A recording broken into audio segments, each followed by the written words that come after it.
السلام علیکم ورحمۃ اللہ وبرکاتہ۔ میں سوشل پراسپیکٹ سے آپ کا میزبان وسیم قریشی آپ کی خدمت میں حاضر ہوں۔ آج ہم گفتگو کرنے جا رہے ہیں کہ ہمارے ہاں میٹرک، انٹر یا کسی بھی کلاس کے ریزلٹس کے بعد اسٹوڈنٹس کا ایک خاصا طبقہ سٹریس، ڈپریشن، اینزائٹی یا ڈیفرنٹ ٹائپس آف فوبیاز کا شکار کیوں کر ہو جاتا ہے، اور کچھ بچے یا کچھ طلباء و طالبات اس سطح تک کیوں پہنچ جاتے ہیں کہ وہ خودکشی تک کر لیتے ہیں۔ ہماری سوسائٹی میں ہمارے ہاں جب بھی کبھی ریزلٹس آتے ہیں اس کے بعد 1، 2، 4 یا کچھ پرسنٹیج اس طرح کے کیسز کی بھی سامنے آتی رہتی ہے۔ ہم اس کے ریزنز کے بارے میں بات کریں گے، ہم اس کے سلیوشنز کے بارے میں بھی بات کریں گے۔ سب سے پہلے آتے ہیں ریزنز کی جانب۔ ہمارے ہاں تعلیمی اداروں میں اساتذہ کی جانب سے اور جو انسٹیٹیوشنز انتظامیہ ہے ان کی جانب سے بچوں کو اس قدر سٹریس کا شکار کر دیا جاتا ہے کہ ان کے پاس گدھے اور گھوڑے بن کر نمبروں کی دوڑ میں بھاگنے اور زیادہ سے زیادہ نمبر حاصل کرنے کے علاوہ کوئی دوسرا راستہ باقی نہیں رہتا۔ ہمارے ہاں گھریلو ماحول میں والدین اس طرح کے جملوں کا استعمال کرتے ہیں کہ ہماری دوسروں کے سامنے عزت رکھوا لینا، خیال کرنا ہماری ناک نہ کٹوا دینا، تمہارے تایا کا بیٹا، تمہارے تائے کی بیٹی، تمہاری پھپھو کا بیٹا، تمہاری پھپھو کی بیٹی، اس کے نمبر تم سے زیادہ نہ آ جائیں، یا اس کے بڑے بیٹے نے اتنے نمبر حاصل کیے تھے، تم نے اس سے بھی زیادہ نمبر حاصل کرنے ہیں، مہربانی کرنا ہمارے پیسوں کا ضیاع نہ مت کر دینا، خیال کرنا ہمارے پیسوں کا ضیاع مت کر دینا، ہماری عزت رکھ لینا، ہماری ناک بچا لینا۔ اس طرح کے جملے جو ہیں وہ پیرنٹس کی جانب سے استعمال کیے جاتے ہیں۔ دوسرے نمبر پر ہمارے ہاں ٹیچرز بچوں کو باقاعدہ کلاسز میں اس طرح کی اگزامپلز دیتے ہیں کہ اگر تمہارے نمبر زیادہ نہ آئے تو تمہیں کہیں ایڈمیشن نہیں ملے گا، تمہیں اچھی نوکری نہیں ملے گی، اگر اچھی نوکری نہ ملی تو تمہیں اچھی چھوکری یا پسند کی چھوکری نہیں ملے گی۔ پھر فار ایگزامپل میں اور مینرز میں کہہ رہا ہوں کیونکہ اس طرح کے جملے ہمارے ہاں کامن بولے جاتے ہیں۔ کہنے کا مقصد یہ ہے کہ ٹیچرز بچوں کو یہ بتاتے ہیں کہ پھر تمہیں کوئی اپنی بیٹی نہیں دے گا، جیسے خدا نہ خواستہ غریبوں کی تو شادیاں ہی نہیں ہوتی۔ تو اس طرح کے جملے اساتذہ کی جانب سے بھی استعمال کیے جاتے ہیں۔ اس کے علاوہ بڑا گھر، بڑی گاڑی، بینک بیلنس، پروٹوکول، یہ ساری چیزیں ایگزامپلز دی جاتی ہیں اور بچوں کے اندر کامیابی کو لے کر خوف پیدا کیا جاتا ہے۔ ہمارے ہاں جو امتحان ہیں، جو ایگزامز ہیں، انہیں ایک جن بنا کر پیش کیا جاتا ہے بچوں کے سامنے، جس کی وجہ سے بچے آلریڈی انتہا کی سٹریس کا شکار ہوتے ہیں، اور سٹریس کا شکار بچہ کبھی بھی اپنا میکسیمم پوٹینشیل نہیں دے سکتا، وہ کبھی بھی اپنی میکسیمم ایفرٹس نہیں کر سکتا، کیونکہ اس سطح پر آ کر بچے کا جو ذہن ہے وہ ڈیفرنٹ الجھن کا شکار ہو جاتا ہے، وہ ڈیفرنٹ وسوسوں اور وہم کا شکار ہو جاتا ہے۔ وہ وقت جو اس نے اپنی اسٹڈی پر لگانا تھا اب وہ دوسروں کی ناک بچانے، دوسروں کی عزت رکھنے اور دوسروں کی لاج بچانے میں خرچ کرنے لگتا ہے۔ ایک اور ریزن آپ کو بتاتا چلوں، ہمارے یہاں رہی سہی جو کسر ہے وہ آج کل کے موٹیویشنل سپیکرز اور ٹرینرز جو ہیں وہ پوری کر دیتے ہیں۔ مثال کے طور پر راتوں رات کامیاب ہونے کے فارمولے، کم وقت میں بڑی کامیابی، دنیا کو اپنے قابو کرنے کے طریقے، زیادہ سے زیادہ پیسے کمانے کے طریقے، بڑا گھر بنانے کے طریقے، بڑی گاڑی خریدنے کے طریقے، زیادہ پیسہ بنانے کے طریقے، بینک اکاؤنٹ، بینک بیلنس بنانے کے طریقے۔ یعنی کہ ہمارے ہاں تمام سستے چورن کو مہنگے داموں فروخت کرنے کی کوشش میں در حقیقت اپنی مارکیٹنگ کی جاتی ہے، اپنی تشہیر کی جاتی ہے، اور اس طرح کے مائنڈ سیٹ نے ہمارے نوجوانوں کو شارٹ کٹس کا عادی بنا دیا۔ وہ راتوں رات امیر بننا چاہتے ہیں۔ حال ہی میں پچھلے دنوں ایک ٹرینر صاحب تھے، ان کی ایک پوسٹ میری نظر سے گزری جس کے اوپر ٹائٹل دیا ہوا تھا کہ اگر آپ دنیا کو اپنے قابو میں کرنا چاہتے ہیں تو میرے یوٹیوب چینل کو سبسکرائب کیجئے، اگر آپ دنیا کو اپنے قابو میں کرنا چاہتے ہیں تو میرے پاس 2 مہینے کا یہ کورس کر لیجئے۔ میری ان ٹرینر صاحب کے ساتھ میں نے مکالمہ کیا، میں نے کہا میں ہاتھ جوڑ کے آپ سے گزارش کرتا ہوں، میری درخواست ہے محترم آپ سے، اس طرح کے جملے نہ استعمال کیا کریں چند سبسکرائبرز حاصل کرنے کے لیے۔ میں نے کہا سر آپ چند سبسکرائبرز حاصل کرنے کے لیے، آپ چند پیسے کمانے کے لیے آپ اس سوسائٹی میں فرسٹریشن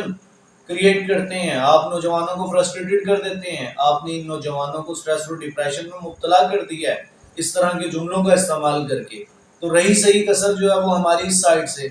پوری کر دی جاتی ہے۔ یہ تو تھیں ریزنس۔ اب آتے ہیں سولوشنز کی جانب۔ اس کا آخر حل کیا ہے؟ ہمارے ہاں بچوں کی ذہن سازی نہیں کی جاتی، ہمارے ہاں بچوں کو ناکامی سے ڈرایا جاتا ہے، ہمارے ہاں بچوں میں کامیابی کی لالچ پیدا کی جاتی ہے، یہاں بچوں کو تیار نہیں کیا جاتا، یہاں بچوں کو بتایا نہیں جاتا کہ یار کامیابی جو ہے وہ کوئی راتوں رات نہیں مل جاتی، یہ کوئی لاٹری کا ٹکٹ نہیں ہے، قرآن اندازی نہیں ہے آپ کا ٹکٹ نکلا اور آپ کامیاب ہو گئے، یا آپ نے رات کو سونے سے پہلے ایک بیج لگایا اور آپ سوچیں کہ صبح اٹھیں تو وہ ایک تناور پھل آور درخت بن کے آپ کا منتظر ہو۔ کامیابی ایسی چیز نہیں ہے، کوئی اعلیٰ دین کا ایسا چراغ نہیں ہے، کوئی جادو کی چھڑی کسی کے پاس نہیں ہے کہ وہ آپ کو راتوں رات امیر کر سکے۔ ہمارے یہاں بچوں کو بتایا نہیں جاتا کہ بیٹا زندگی جو ہے وہ جبر مسلسل کی مانند آخری سانس تک جدوجہد کرنے کا نام ہے۔ ہمارے یہاں بچوں کو بتایا نہیں جاتا کہ ایک لمحے آپ کامیاب ہوتے ہیں تو اگلے لمحے آپ ناکام بھی ہو سکتے ہیں۔ اگر آپ ابھی خوش ہیں تو تھوڑی دیر کے بعد آپ کو کوئی دکھ بھی مل سکتا ہے، آپ کو کوئی تکلیف بھی مل سکتی ہے، آپ کو کسی پریشانی کا سامنا بھی کرنا پڑ سکتا ہے۔ تو آپ نے اس کے لیے مینٹلی طور پہ پریپیئر رہنا ہے، آپ نے اپنے آپ کو تیار رکھنا ہے ان حالات و واقعات کے لیے، ان پریشانیوں کے لیے اور اس طرح کی سچویشنز کے لیے خود کو مینٹلی پریپیئر رکھنا ہے کہ ایسے بھی حالات زندگی میں آتے ہیں۔ زندگی کبھی بھی سیدھی نہیں چلتی، یہ زگ زیگ سڑک کی مانند ہے، کبھی آپ اوپر جائیں گے، کبھی ایک دم سے نیچے بھی گر سکتے ہیں۔ اگر آپ نیچے گر جائیں تو آپ نے کیا کرنا ہے؟ ہمارے یہاں بچوں کو یہ بتایا نہیں جاتا، ہمارے یہاں یہ نہیں بتایا جاتا کہ بیٹا اگر ابھی ناکامی ہے تو آنے والے دنوں میں آپ اگر جدوجہد کرتے رہیں گے تو کامیاب بھی ہو سکتے ہیں۔ ہمارے یہاں بچوں کو کہا نہیں جاتا کہ یار کوئی مسئلہ نہیں ہے، نمبر کم آ گئے ہیں تو ایسی یونیورسٹیز ہوں گی نا جو کم نمبر والے بچوں کو بھی داخلے دیتی ہوں گی، تو ایسی کمپنیز ہوں گی جو کم نمبروں والوں کو بھی نوکری دے دیتی ہوں گی، یا اور کوئی کمپنی کوئی یونیورسٹی اگر داخلے دے نہ دے، ایک بہت بڑی یونیورسٹی تو اوپر بیٹھی ہوئی ہے نا جس نے آپ کے بارے میں کچھ نہ کچھ سوچا ہوا ہے، جس نے آپ کے رزق کے بارے میں سوچا ہوا ہے، جس نے آپ کی روزی روٹی کی فکر کی ہوئی ہے، جس نے وعدہ کیا ہوا ہے کہ آپ کو بھوکا جگاؤں گا ضرور، سلاؤں گا کبھی نہیں، وہ یونیورسٹی تو ہے پڑی نا یار۔ کیا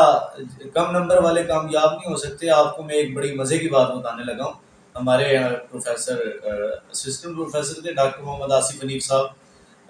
کیمسٹری کے، یونیورسٹی آف ایگریکلچر فیصل آباد میں۔ تو وہ اکثر بتاتے تھے کہ جب ہم انٹرویو لیتے ہیں تو زیادہ نمبر جن کے ہوتے ہیں، زیادہ سی جی پی اے والے جو اسٹوڈنٹ ہیں وہ اکثر انٹرویو میں فیل ہو جاتے ہیں،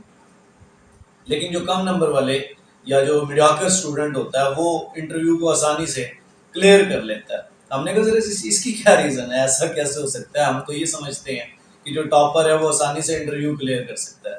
تو سر کہنے لگے ایکچولی یہ ہوتا ہے کہ ان کی سی جی پی اے ان کی پرسنٹیج کو دیکھ کے ہی ان سے کوسچن کیے جاتے ہیں، ان سے سوال ان کی ڈگری پر موجود جو پرسنٹیج ہے اس کے مطابق پوچھے جاتے ہیں، جبکہ ان کے پاس اتنا نالج نہیں ہوتا اور جس وجہ سے وہ اکثر کوسچنس کے آنسر نہیں دے پاتے اور انٹرویو میں فیل ہو جاتے ہیں۔ جبکہ دوسری جانب جو میڈیاکر اسٹوڈنٹ ہوتا ہے اس سے کوسچنس ذرا درمیانی سطح کے پوچھے جاتے ہیں اور اکثر میڈیاکر اسٹوڈنٹس جو ہیں وہ انٹرویو کو آسانی سے کلیئر کر لیتے ہیں۔ ہمارے ہم بچوں کی اس طرح کی ذہن سازی نہیں کی جاتی، جس وجہ سے بچے سٹریس کا شکار رہتے ہیں، ڈپریشن کا شکار رہتے ہیں۔ بچوں نے ناکامی کو اپنے اوپر سوار کر لیا ہے، وہ رزلٹ آنے سے پہلے ہی اپنے آپ کو ناکام سمجھنے لگتے ہیں۔ یہ سارے کا سارا چکر اس وجہ سے ہے، جو ریزنس پیچھے میں نے بتائی ہیں، اور یہ بتایا ہے کہ ہم اس بارے میں جو ہمارے بچے ہیں ہم ان کی ذہن سازی نہیں کرتے، ہم نے صرف اور صرف انہیں کامیابی کی لالچ دی ہے اور ناکامی سے ڈرایا ہے، انہیں امتحان جو ہے اسے ایک جن بنا کر ان کے سامنے پیش کر دیا ہے۔ ہم بچوں کو نہیں بتاتے کہ یار اگر آپ کے نمبر کم آ جائیں یا اگر آپ فیل ہو جائیں، فیل انسان ہوتے ہیں نا، جن تو نہیں پیپر دیتا کہ وہ فیل ہوگا، جن کی کمپارٹ تو نہیں آتی کیونکہ وہ پیپر نہیں دیتا، پیپر انسان دیتے ہیں تو انسان کی ہی کمپارٹ آتی ہے، انسان ہی فیل ہوتا ہے، ٹاپ بھی انسان کرتا ہے، پوزیشن بھی انسان لیتا ہے، میڈیاکر اسٹوڈنٹ بھی انسان ہی ہوتا ہے۔ تو ہم یہ نہیں بتاتے کہ یار دل برداشتہ نہیں ہونا، مایوس ہو کے موت کو گلے لگانے کی کوشش نہیں کرنی، بلکہ آپ نے چلنا ہے، آپ نے ثابت قدم رہنا ہے۔ ایک دن ایسا آئے گا کامیابی آپ کے بھی قدم چومے گی، کیونکہ اللہ تعالیٰ محنت کرنے والوں کا دوست ہے۔ اور آپ نے اگر ابھی محنت نہیں کی تھی، کم کی تھی، تو آنے والے دنوں میں آپ زیادہ محنت کر لینا یار، زندگی پڑی ہے آگے، زندگی کوئی ختم تو نہیں ہوئی۔ تو اس طرح کی ہمیں بچوں کے ساتھ گفتگو کرنی چاہیے۔ تعلیم آپ کے بچوں کے رزق کو ڈیفائن نہیں کرتی، اس کا تعین نہیں کرتی، اس بات کو اپنے ذہن میں لازمی رکھیں۔ ایک بات اور آخر میں کہنا چاہتا ہوں، کم نمبروں کے ساتھ تو کامیابی ممکن ہے، لیکن ڈپریشن کے ساتھ کامیابی ممکن نہیں ہوتی۔ اپنا اور اپنے بچوں کا خیال رکھیے، اور چینل کو سبسکرائب کر لیں اگر آپ کرنا چاہیں، تاکہ اس طرح کے پازیٹیو میٹیریلز جو ہیں، جو میری ذاتی یہ خواہش ہے کہ اس طرح کے میٹیریلز لوگوں تک جانے چاہیے، اور میں چاہتا ہوں کہ وہ بچے جو اس چیز کو لے کر پریشان رہتے ہیں، اپنے نہیں تو میں کوشش کر کے ان تک اپنے پیغام پہنچا دیتا ہوں، لیکن وہ بچے جو مجھے نہیں جانتے، جو میری فین فالوئنگ میں نہیں ہے، میرے ساتھ اٹیچ نہیں ہے، میں چاہتا ہوں وہاں تک بھی تاکہ یہ میسیجز پہنچتے رہیں، خوش رہیں، سلامت رہیں، خوشیاں بانٹتے رہیں۔ اسی کے ساتھ اپنے میزبان وسیم قریشی کو اجازت دیجیے۔ تھینک یو سو مچ، اللہ حافظ۔